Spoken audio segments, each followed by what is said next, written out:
క్రైస్తవ జీవితంలో రెండు తలంపుల మీద ఉండటమంటే అటు దేవుని వైపు పూర్తిస్థాయిలో తిరగలేక ఇటు లోకాన్ని వదులుకోలేక సతమతమవ్వడం. దీనిని బైబిల్ భాషలో ద్విమనస్సు అని కూడా అంటారు. రెండు తలంపుల మధ్య ఊగిసలాట. ఒక ప్రసంగం. ముఖ్య వాక్యం ఆస్టరిస్క్. మీరు ఎంతకాలం రెండు తలంపుల మధ్య తడబడుదురు? యెహోవా దేవుడైతే ఆయనను అనుసరించుడి, బయలుదేవుడైతే ఆయనను అనుసరించుడి. 1 రాజులు 1.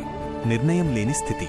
కర్మెలు పర్వతం మీద ఏలియా ప్రవక్త ఇశ్రాయేలీయులను అడిగిన ప్రశ్న ఇది. ప్రజలు దేవుని అద్భుతాలను చూశారు, కాని లోక సంబంధమైన విగ్రహారాధనను, బయలుదేవతను వదులుకోలేకపోయారు. నేటి పరిస్థితి.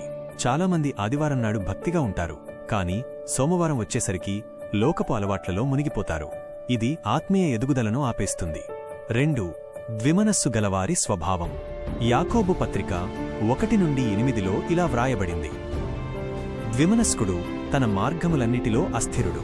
2 పడవల మీద కాళ్లు వేసి ప్రయాణం చేసేవాడు ఏ గమ్యానికి చేరడు. దేవుని మీద నమ్మకముంచుతూనే మళ్లీ మనుషుల మీదో ధనం మీదో అతిగా ఆధారపడటం మనల్ని అస్థిరపరుస్తుంది. 3. దేవుడు కోరుకునేది సంపూర్ణ హృదయం.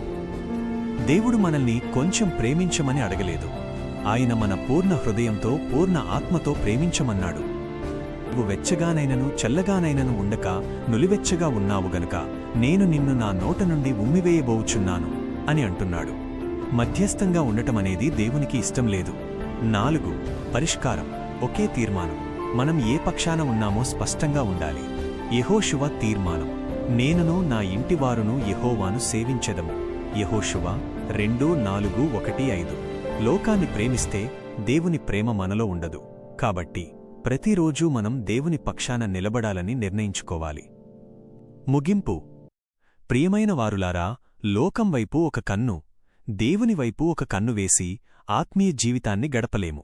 మన ఆలోచనలను, హృదయాన్ని ఏకతాటిపైకి తెచ్చుకుని క్రీస్తువైపు మాత్రమే చూద్దాం.